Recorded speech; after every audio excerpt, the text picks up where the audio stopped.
अस्सलाम वालेकुम everyone. So in this video we are going to start the interstitial lung disease. ठीक है, अब इंटरस्टिशियल लंग डिजीज़ की सबसे पहले डेफिनेशन कर लेंगे, फिर उसकी क्लासिफिकेशन पे आ जाएंगे। ठीक है, देखो सबसे पहले डेफिनेशन क्या है। ठीक है, डेफिनेशन ये है ना, it is a inflammatory process, ठीक है, involving alveolar wall that can leads to irreversible fibrosis, distortion of lungs articulture and impair gas exchange. क्या है, सिंपल ज़बान में इन्फ्लेमेटरी प्रोसेस होता है, ठीक है, जिसकी वजह से जो एल्व्यूलर वॉल होती है ना, सबसे पहले तो वहाँ पे इन्फ्लेमेशन होगी। ठीक है, इन्फ्लेमेशन के बाद जो है आपका फाइब्रोसिस और स्कारिंग वगैरह होगी। ठीक है, डिस्टॉर्शन होगी लंग्स की आर्टिकल्चर का, जिसकी वजह से अल्टीमेटली आपकी एयर एक्सचेंज नहीं होगी। ठीक है, अब इसकी क्लासिफिकेशन पे आ जाते हैं। ठीक है, अब हमारे पास इसकी क्लासिफिकेशन जो है ना, अकॉर्डिंग टू द डेविडसन हमारे पास ये ऐसे क्लासीफाई हुआ है। ठीक है, अच्छा देखो, सबसे पहले हमारे पास इन्वायरमेंटल हो सकता है। ठीक है, इन्वायरमेंटल मतलब कि कोई वर्किंग इन्वायरमेंट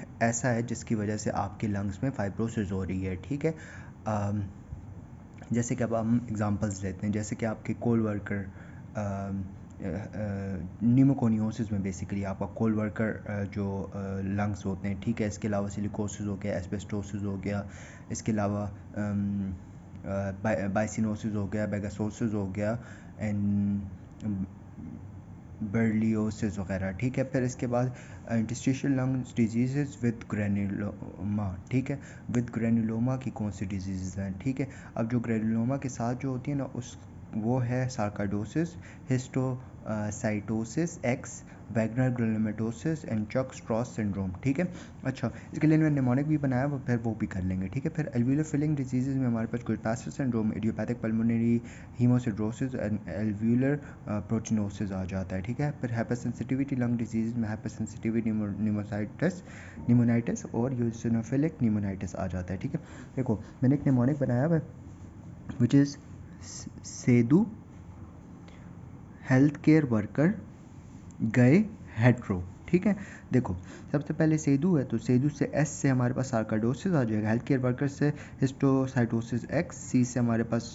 चक्स्ट्रॉस और डब्ल्यू से हमारे पास वैग्नोग्लोमेटोसिस, जो ये इडियोपैथिक वाला वो ग्रेनुलोमास वाला हो गया। ठीक है, फिर इसके बाद गए से हमारे पास आ जाएगा एल्वुलर फिलिंग डिजीज़ ना, जिसमें Goodpasture idiopathic pulmonary haemosiderosis and alveolar proteinosis आ जाएगा। ठीक है, फिर हाइपरसेंसिटिविटी लंग डिजीज़ जिसमें आपका हेट्रो आ जाएगा, एच से हमारे पास हाइपरसेंसिटिविटी निमोनाइटिस और ई से हमारे पास यूसिनोफिलिक निमोनाइटिस। ठीक है, अच्छा क्या है, सेदू हेल्थ केयर वर्कर गए हेट्रो। ठीक है, अच्छा फिर इसके बाद आते हैं ड्रग इंड्यूस जो हमारे पास इंटरस्टिशियल लंग डिजीज़ है ना, जिसपे आपका एमिड्रोन की वजह से हो सकता है, इसके अलावा आपका फेनोटॉइन की वजह से हो सकता है। ठीक है, इसके अलावा नाइट्रोफ्यूरनटॉइन की वजह से हो सकता है। ठीक है, फिर इसके बाद है मिसलिनियस। ठीक है, मिसलिनियस में हमारे पास सबसे जो है ना वो है इडियोपैथिक पल्मोनरी फाइब्रोसिस। ठीक है, फिर हमारे पास है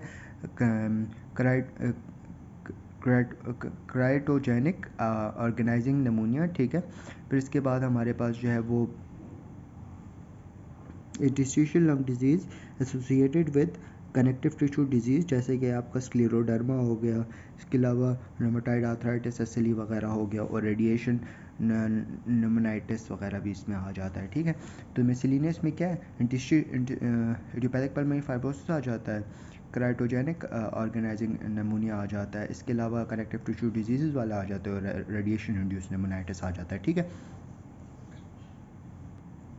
अच्छा जी, अब हम लोग स्टार्ट करते हैं जो सबसे मोस्ट इंपॉर्टेंट जो डिज़ीज़ है ना, जिसके सिनेरियोज़ भी आते हैं पेपर में। ठीक है, बाकी सारे भी इंपॉर्टेंट है, वो हम लोग पैथोलॉजी में कर भी चुके हैं। ठीक है, सिलिकोसिस, इसके अलावा हमारे पास एस्बेस्टोसिस और कोल वर्कर न्यूमोकोनियोसिस वगैरह। ठीक है, बाकी सारे हो चुके हैं। ठीक है, लेकिन ये सार्काडोसिस जो है ना, ये हम लोगों ने पहले किया भी नहीं था इतना कोई ख़ास। ठीक है, और ये इंपॉर्टेंट भी है। ठीक है, देखो इंटरस्टिशियल लंग डिजीज़ में ना, देखो क्या होता है कि आपका लंग्स का सबसे पहले आपका FEV1 जो होता है ना, वो आपका इतना जो होता है ना वो कम नहीं होता। ठीक है, लेकिन जो FVC होता है ना, वो आपका जो होता है वो बहुत ज़्यादा कम हो जाता है, ठीक है। फॉर एग्जांपल मैं आपको एक एग्जांपल देता हूँ, ठीक है।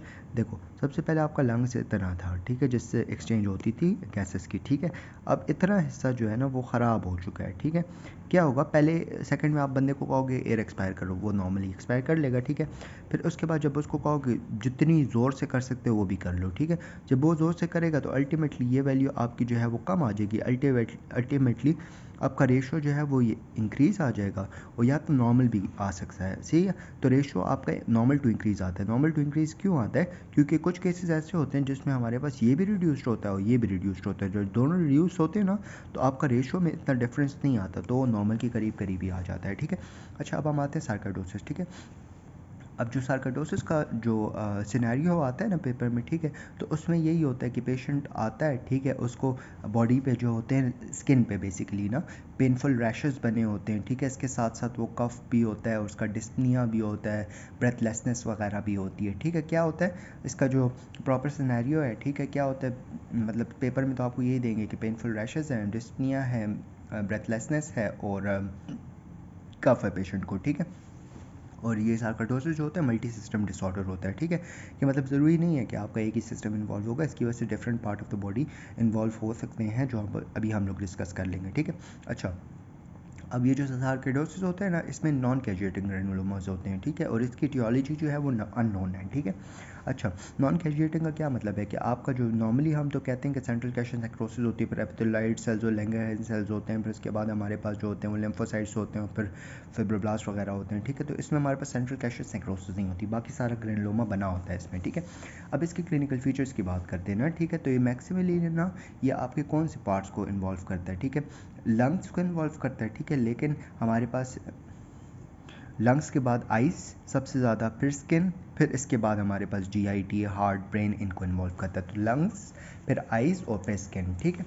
अब इसमें क्या होता है ना कि सबसे पहले आप कर लो कि कोई कंस्टिट्यूशनल सिम्टम्स क्या होते हैं ना पेशेंट में। कंस्टिट्यूशनल सिम्टम्स मतलब कि एक ऐसे सिम्टम्स जो आपको बहुत ज़्यादा हर पेशेंट में बेसिकली मिलेंगे, ठीक है। मलेज़ होगा, ठीक है, मलेज़ होगा, ठीक है। इसके अलावा आपका जो है मतलब वीकनेस वगैरह होगी पेशेंट में, फ़ीवर होगा, एनोरेक्सिया होगा, ठीक है, वेट लॉस होगा, ठीक है। एनोरेक्सिया मतलब उसको खाने का दिल नहीं कर रहा होगा, ठीक है। अच्छा, फिर इसके बाद अब डिफरेंट ऑर्गन्स जब ये इन्वॉल्व करता है, तो लंग इन्वॉल्व होगा तो ड्राई कफ होगा, डिस्निया होगा, ठीक है। स्किन इन्वॉल्व होगा तो एरिथेमा नोड्यूल्स बनेंगे, इसके अलावा आपका प्लैक बनेगा, सबक्यूटेनियस नोड्यूल्स बनेंगे, मैक्युलोपैपुलर इरप्शंस होंगी, ठीक है। दोबारा बता देता हूँ, स्किन इन्वॉल्व होगी तो एरिथेमा नोडोजम होगा, प्लैक होगा, सबक्यूटेनियस नोड्यूल होगा, मैक्युलोपैपुलर इरप्शंस वगैरह होंगी, ठीक है। फिर इसके बाद हमारे पास जॉइंट होता है, जॉइंट में हमारे पास जो है वो रूमेटॉइड आर्थराइटिस हो सकता है, इसकी वजह से आइज़ में हमारे पास एंटीरियर पोस्टीरियर यूवेइटिस या रेडियोसाइटिस हो सकता है और कंजक्टिवाइटिस हो सकता है। हार्ट में एरिथमियाज और हमारे पास हार्ट ब्लॉक्स कॉज कर सकता है, सडन कार्डिक डेथ वगैरह कॉज कर सकता है, ठीक है। फिर नर्व में हमारे पास जो है ये 7th nerve palsy which is a facial nerve, उसकी पाल्सी कॉज कर सकता है, ऑप्टिक नर्व डिसफंक्शंस कॉज कर सकता है, ठीक है। और इसके अलावा हमारे पास ये पेपिलोडेमा वगैरह कॉज कर सकता है ना, ठीक है। अच्छा जी, अच्छा, मसल्स में ये क्या करता है, मसल में जो है ना एक तो ये आर्थराइटिस और एक आर्थराल्जियाज वगैरह बेसिकली कॉज करेगा, ठीक है। बोन्स में बोन लेशंस होंगी, बोन टूटेंगी, ठीक है। और लिम्फ नोड्स में बेसिकली क्या होगा ना, लिम्फेडेनोपैथी होगी। लिम्फेडेनोपैथी में क्या होता है ना कि आपका जो फॉर एग्जांपल लंग्स है ना, तो उसका जो हाइलम होता है ना, तो वो दोनों साइडों के जो हाइलम होते हैं वो उनके जो लिम्फ नोड्स होते हैं वो इनलार्ज होते हैं, ठीक है, जिसको आप कहते हो बायलैटरल हाइलर लिम्फेडेनोपैथी, ठीक है। Bilateral hilar lymphadenopathy, bilateral hilar lymphadenopathy, ठीक है।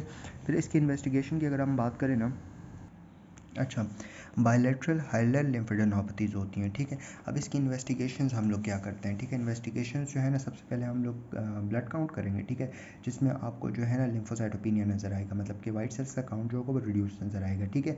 फिर आपके बेसिकली ना जो जो आपके ऑर्गन्स इन्वॉल्व हैं ना, तो उनको हम लोग चेक करेंगे, ठीक है। लंग्स इन्वॉल्व हैं तो आपके LFTs करवाएंगे जो आपको डीरेंज मिलेंगे, ठीक है। इसके अलावा आपका बोन्स ऑब्वियसली ब्रेक कर रहा है, आपके जो है ना पैराथायराइड हार्मोन का लेवल ज़्यादा हो जाता है, विटामिन D का लेवल ज़्यादा हो जाता है, ब्रेक डाउन ज़्यादा होना शुरू हो जाती है, ठीक है। अच्छा, फिर इसके बाद वो कैल्शियम जो होता है वो यूरिन में आना शुरू हो जाता है, हाइपर कैल्शियूरियाज हो जाते हैं, उसकी वजह से स्टोन्स बनना भी शुरू हो जाते हैं। इसके अलावा आपका सीरम ACE का लेवल भी ज़्यादा होता है, ठीक है। जब आप चेस्ट रेडियोग्राफी करते हो ना, तो आपको हाइलर लिम्फेडेनोपैथी नज़र आती है, ठीक है। Hilar bilateral hilar lymphadenopathy, pulmonary infiltrates नज़र आते हैं, ग्रेनुलोमास वगैरह। पल्मोनरी फंक्शन टेस्ट करते हो तो ऑब्वियसली रेशो आपका नॉर्मल टू इंक्रीज नज़र आता है, ठीक है। एक्सरसाइज टेस्ट करते हो कि आप एक्सरसाइज में देखते हो कि एक्सरसाइज करते हुए बंदे को पे कफ और डिस्पने वगैरह हो रहा है कि नहीं हो रहा है, ठीक है। इसके अलावा आप ट्रांस ब्रोंकोस्कोपी बेसिकली करते हो, ठीक है। ब्रोंकोस्कोपी करने के बाद आप उसका वो ले लेते हो, ठीक है, जो आप फिर टिश्यू ले लेते हो, ठीक है। फिर उसको आप बायोप्सी कर लेते हो, ठीक है। इसके अलावा HRCT करते हो, हाई रेजोलेंट CT स्कैन होता है, ठीक है, हाई रेजोल्यूशन CT स्कैन, ठीक है, जिसमें आपको रेटिकुलर नोडुलर ओपेसिटीज़ नज़र आती हैं। रेटिकुलर मतलब कि मैश टाइप होता है, नोडुलर मतलब कि उसमें नोडुलर भी बने होते हैं, ओपेसिटीज़ होती हैं, ठीक है। इसके अलावा हिस्टोलॉजिकल एग्जामिनेशन करते हैं जिसमें आपको ऑब्वियसली सब कुछ डिरेंज नज़र आएगा, ठीक है। अच्छा, अब आपने सार्कोइडोसिस की ट्रीटमेंट कैसे करनी है, ठीक है। सबसे पहले आपने ये करना है कि आपने रिस्क फैक्टर को मालूम करना है, ठीक है। रिस्क फैक्टर्स आपको पता लग जाए तो वेल एंड गुड, उससे एक्सपोजर कम कर दो, ठीक है। इसके अलावा सनलाइट का एक्सपोजर भी हम लोगों ने कम करवाना है, ठीक है, क्योंकि जितना आप सनलाइट में एक्सपोजर करोगे ना, उतना ही आपकी स्किन में जो आपका first step of vitamin D synthesis होता है ना, वो ज़्यादा होगा। अल्टीमेटली क्या होगा कि आपकी विटामिन डी की सिंथेसिस जो होगी वो ज़्यादा हो जाएगी, अल्टीमेटली आपका कैल्शियम का लेवल ज़्यादा हो जाएगा, ठीक है। तो वी डोंट वांट दैट, तो इसीलिए हम कहते हैं कि हम सनलाइट को एक्सपोज को कम कर लेते हैं। अल्टीमेटली हाइपर कैल्सीमिया नहीं होता, मतलब कैल्शियम का लेवल ब्लड में कम हो जाता है। इसके अलावा NSAIDs देते हो, NSAIDs अगर काम नहीं होते ना तो फिर आप पेशेंट को स्टेरॉइड्स देते हो, लेकिन स्टेरॉइड्स होते हैं ना, ये आप बेसिकली 6 वीक्स तक देते हो, फिर उसके बाद टेपर ऑफ करना शुरू कर देते हो, ठीक है। इसके अलावा अगर इससे भी NSAID स्टेरॉइड से भी फ़ायदा नहीं हो रहा, फिर इम्यूनोसप्रेसेंट ड्रग जिसमें मेथोट्रेक्सेट वगैरह दे देते हो, ठीक है। क्लोरोक्वीन भी देखा गया है कि उससे भी थोड़ा बहुत फ़ायदा होता है, एंटी ट्यूमर क्रॉसिंग फैक्टर्स वगैरह होते हैं। और अगर बिल्कुल भी सब चीज़ों से फ़ायदा नहीं आ रहा है ना, तो आप फिर लंग ट्रांसप्लांट कर लोगे, ठीक है। जिस साइड ऑफ लंग्स इन्वॉल्व है उस साइड को ट्रांसप्लांट कर लोगे, सिंपल इज दैट, ठीक है। दैट्स इट, थैंक यू, जज़ाकल्लाह खैर।